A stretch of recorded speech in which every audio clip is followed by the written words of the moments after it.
Venezuela is a nation of nearly 30 million people, young, resilient, and standing on the largest oil reserves on Earth. But beneath the surface of this resource-rich land lies a country exhausted by crisis. Picture this: a country perched on the northern coast of South America, blessed with the world's largest proven oil reserves, about 303 billion barrels of crude worth potentially trillions of dollars. Yet its streets are worn by decades of economic collapse, political tension, and social desperation. Venezuela's population is roughly 28 million people. For most of the 20th century, it was one of Latin America's wealthiest nations. But over the past decade, the Venezuelan economy has imploded. Poverty skyrocketed, basic services failed, wages collapsed, and millions of Venezuelans fled abroad in one of the largest migrations in the region's history. Unemployment soared, food and medicine became scarce, and the public sector shrank as inflation devoured incomes. Even when oil production slightly rebounded, the gains did not translate into better lives for ordinary citizens, many of whom struggled to survive on monthly wages equivalent to a few dollars. A power consolidated Nicolas Maduro's rule. Since 2013, President Nicolas Maduro, successor to Hugo Chavez, solidified control over Venezuelan politics. Elections under his leadership were widely criticized by international observers as unfree and unfair. Opposition leaders were sidelined, jailed, or forced into exile. Maduro's government was increasingly isolated and accused of corruption, repression, and economic mismanagement. This political climate created simmering resentment inside Venezuela and mounting pressure from abroad, especially from the United States.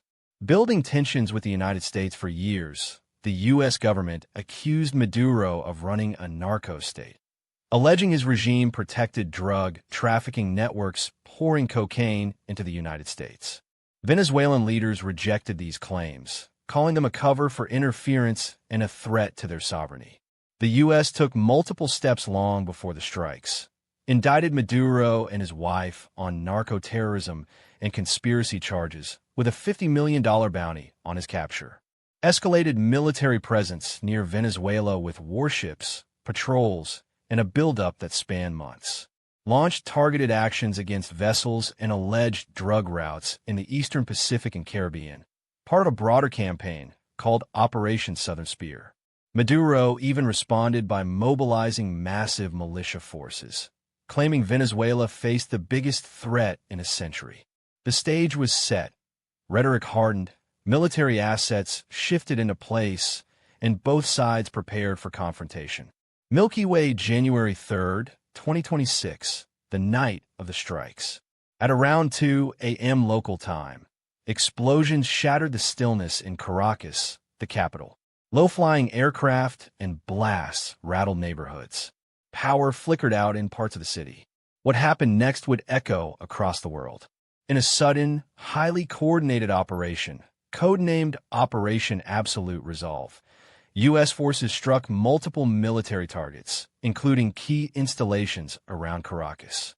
Within hours, President Maduro and his wife Cilia Flores were captured and reportedly flown out of Venezuela, according to U.S. President Donald Trump. Trump announced that Maduro would be taken to face prosecution in the United States and said the U.S. would temporarily run Venezuela to ensure a stable transition. Why this was such a turning point: this was the most direct U.S. military intervention in Latin America in decades, the first since the 1989 Panama invasion, and it immediately sparked intense global reaction. Some U.S. lawmakers questioned the legality and lack of congressional approval. The United Nations warned it set a dangerous precedent and might violate international law. Reuters. South American neighbors like Brazil condemned the action as a breach of sovereignty.